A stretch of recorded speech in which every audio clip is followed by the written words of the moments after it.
Assalamualaikum warahmatullahi wabarakatuh. Salam Presidensial Institute menarasikan masalah keindonesiaan, kerakyatan, keumatan, ekonomi, sosial, budaya, dan lain sebagainya. Minggu yang lalu kita dikabarkan oleh satu nestapa saudara-saudara kita nun jauh di belahan Pulau Sumatera sana, Pulau Rempang dan Pulau Galang. Saudara-saudara kita yang sudah berpuluh tahun, sudah beranak pinak, bercicit buyut di sana, mereka harus terusir dari rumahnya, dan karena alasan yaitu investasi. Kali ini kita juga menghadirkan Umi Ratna yang sebagai pelaku dan aktivis hak asasi manusia dan demokrasi, bincang-bincang serius tapi santai, tetapi mudah-mudahan nyampe ke telinga para penguasa kita hari ini. Assalamualaikum Mbak Ratna. Waalaikumsalam warahmatullahi wabarakatuh. Jumpa lagi kita. Ya.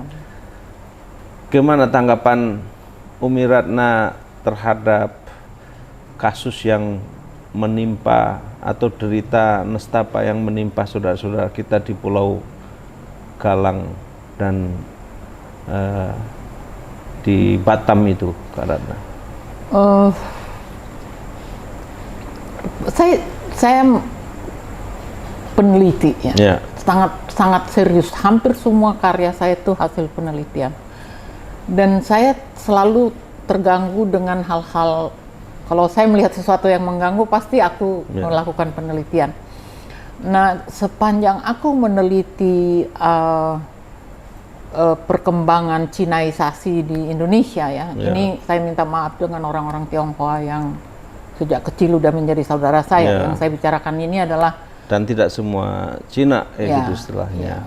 Karena mereka orang-orang baik juga dan mereka mencintai negeri ini Tetapi ini ada semacam proyek investasi judulnya, tetapi di lain pihak saya juga membaca dari awal ternyata ceritanya itu memang ini bukan investasi semata, tetapi invasi. Karena itu udah dirancang dari tahun 1999 untuk menempatkan 200 juta rakyat Tiongkok di Indonesia. Itu benar itu kabar itu? Bukan kabar itu ada berita. Rekamannya. Jadi bukan hoax ya? Bukan. Ada rekamannya, ada semua orang-orang yang James Riyadi ada di situ kok, ada bapaknya juga gitu. Dan bisa dipertanggungjawabkan? Bisa. Semua. Saya ini orang yang kalau kayak pementasan kemarin itu semua terjadi, nggak mungkin saya ngarang itu. Dan dari situ sebenarnya saya udah tahu yang kayak begini akan terjadi karena memang negeri kita ini kaya banget. Dan saya sedih banget karena dalam secepat kilat tiba-tiba ini kan otak kita jadi nyari, loh ini di mana sebenarnya? Kayak kita berkembang sedemikian rupa tanpa sadar kita meninggalkan rakyat asli Republik ini di pelosok-pelosok. Kita tidak dengar suaranya, kita tidak tahu mereka kapan nangis karena lapar, tiba-tiba diserbu dengan gas air mata karena mereka menolak dipindahkan. Dan menurut berita yang saya dengar di televisi, itu bahkan sudah 2 kali dijual. Jadi 1 kali dijual, udah gitu nggak diurus-urus, lalu dijual lagi ke orang lain. Ini benar-benar luar biasa yang mengatur investasi asing di Republik ini. Aku nggak ngerti itu maksudnya. Jadi kayak ada kayak ada nafsu yang luar biasa gitu. Sebenarnya mereka sadar nggak sih kira-kira melakukan?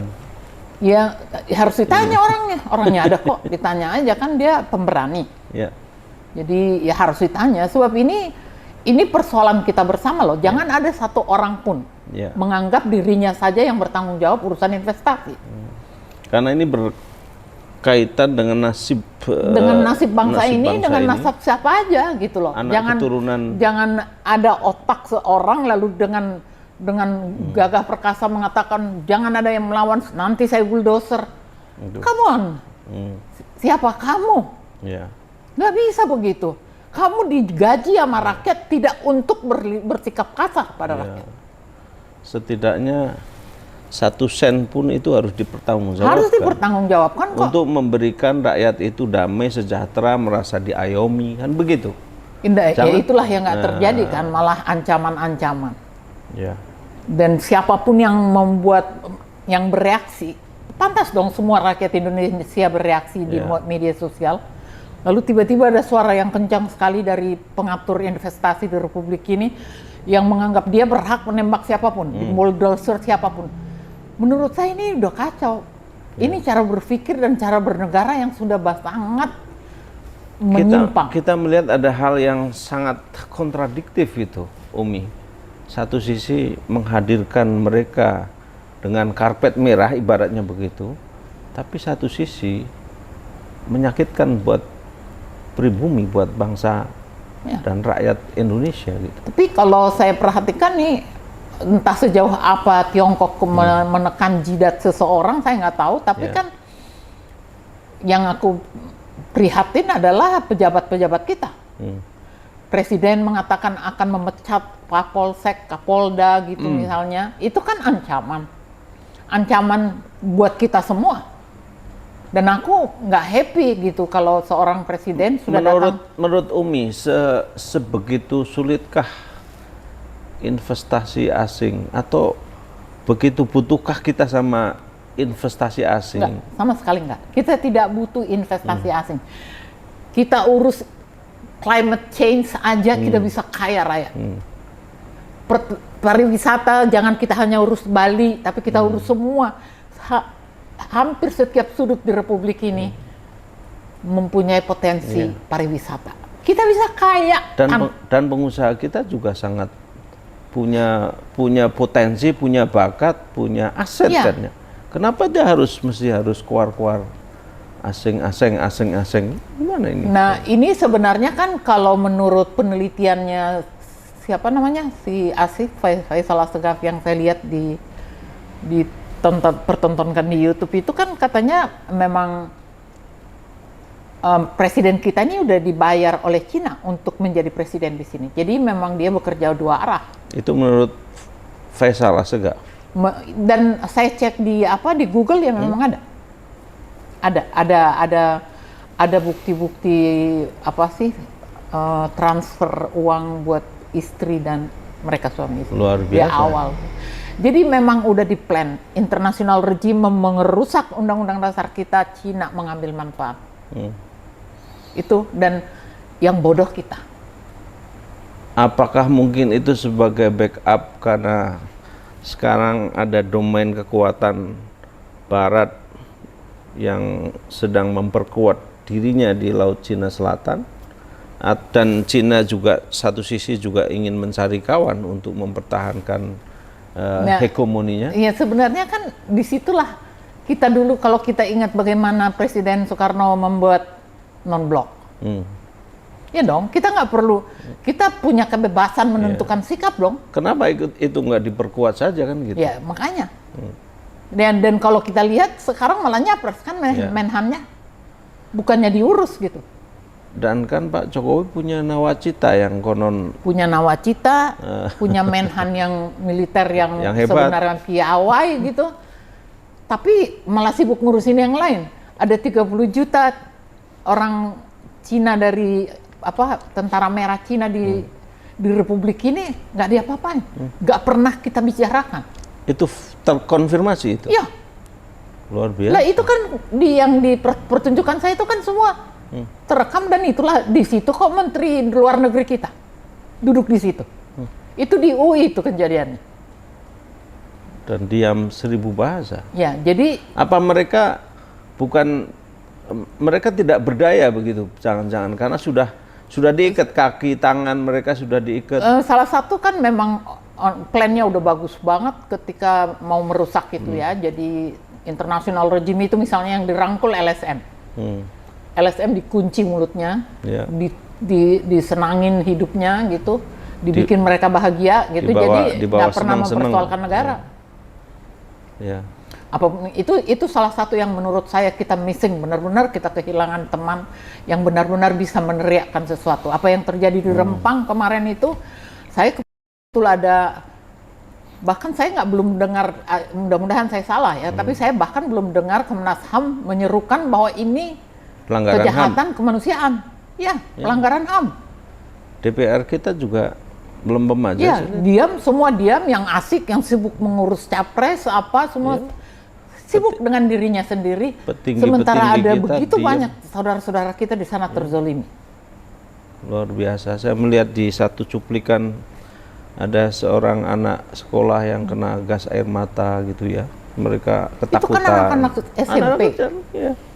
Kemudian ada bayi yang matanya terbelalak putih semua karena kejang-kejang karena kena gas air mata. Jadi bagaimana ini para pemimpin kita? Kalau buat saya sih susah, kecuali kembali ke Undang-Undang Dasar 45. Sebab kalau kita kembali ke Undang-Undang Dasar 45, akibatnya semua undang-undang, semua produk yang terjadi akibat dari Undang-Undang Dasar 2002 itu gugur demi hukum. Sekarang ada gerakan kalau nggak salah dimotori oleh Ketua DPD itu yang lagi keliling kembali ke Undang-Undang Dasar 45 yang asli. Sebenarnya kalau ada kemauan dan etikat baik, dulu Pak Prabowo itu juga mau kembali ke Undang-Undang Dasar 45. Saya saksi hidup ngomong di depan almarhum Rahmawati Soekarno. Iya, gara-gara itulah Ibu Rahmawati meminta saya supaya mendukung. Terus kemudian Pak Surya Paloh, kenapa almarhum Bu Rahmawati bergabung waktu itu dengan Nasdem? Karena Pak Surya Paloh itu teken kontraknya kembali ke Undang-Undang Dasar 45 asli. Why? Kenapa mereka setelah menikmati kekuasaan kok diam seribu bahasa, nggak ada langkah politik atau bukan hanya menduduki kekuasaan? Kenapa mereka setelah menduduki kekuasaan dan seolah tidak melihat bahwa apa yang terjadi dari kealpaan mereka itu benar-benar terjadi menelantarkan rakyat loh. Rakyat tuh kita nggak tahu mereka tuh apakah hari ini malam begini dia tahu dia besok bisa makan apa enggak. Ya. Kita nggak pernah tahu. Mereka hanya jualan program harapan minum susu 100 juta. Itu baru program yang bakal kalau menang, kalau ini segala macam, ngasih makan, minum susu. Aku malah benar-benar pengen bikin jumpa pers. Saya minta itu calon-calon presiden jangan janjikan apa-apa. Jangan pernah menjanjikan apa-apa. Diam aja. Nanti nggak dipilih. Ya masuk bodoh. Maksud saya itu janji yang nggak masuk akal. Lu mau kasih bensin, BBM semua orang free. Itu kan nggak masuk akal. Saya melihat hari ini masih banyak saudara-saudara kita yang antri beras raskin. Sedih kita kadang-kadang melihat ya. Hanya mendapatkan beberapa kilo beras mereka panas-panas, antri gitu. Padahal kita negeri yang katanya kaya raya, gemah ripah loh jinawi. Ya, tetapi kita beli beras saja nggak sanggup orang karena naik juga dan dijanjikan pada bulan Januari katanya akan menjadi 2 kali lipat lagi. Harapan Umi dengan hikmah kejadian Rempang dan Galang. Saya kepengen rakyat Indonesia marah semua. Kemarahan itu ya kalau kita nggak marah, kalau rakyat Indonesia nggak marah, tapi menerima aja begitu. Kalau menurut saya kita nggak waras juga. Kita dizolimi tapi kita diam gitu. Semakin diinjak dan dimanfaatkan. Iya. Dan nggak bisa begitu. Nggak bisa ada satu sisi yang begitu berkuasa dan bisa bikin apa saja, bisa berbicara apa saja sewenang-wenang seolah-olah nyawa kita semua ini ada di tangan dia gitu. Nggak bisa begitu. Nggak begitu bernegara. Na'udzubillah. Closing statement Umi untuk kasus Rempang dan Galang ini Ya, buat saya juga himbauan para penguasa dan himbauan para masyarakat yang ada di sana. Saya minta tolong kepada saudara-saudara yang banyak sekali yang mendukung. Katanya mau akan ada demo. Tapi yang aku minta tuh jangan berbicara tentang permukaan. Suruh itu dibubarkan itu niat membuat pabrik kaca itu. Stop aja. Itu udah membuat malapetaka. Itu akan mimpi buruk buat anak-anak yang kemarin kesiram gas air mata itu selama-lamanya. Ya. Itu aja. Jadi kita jangan hanya demo tanpa arah. Gitu. Ya. Baik, pemirsa Presidential Institute, singkat padat, jelas, tuntas. Seorang pemimpin negara itu, beliau itu adalah seorang pangreh praja, pengareh-areh, pengayom, melindungi, melayani. 1 sen pun gaji dari para pejabat itu akan diminta pertanggungjawabannya di hadapan Allah Subhanahu wa Ta'ala. Apalagi kalau aparat yang ditugaskan bawa peluru, bawa gas air mata, dibeli dari pajak rakyat untuk nembakin rakyat. Saya tidak tahu apalagi yang akan diterima azab dari perlakuan semena-mena ini. Mudah-mudahan didengar oleh semuanya. Assalamualaikum warahmatullahi wabarakatuh.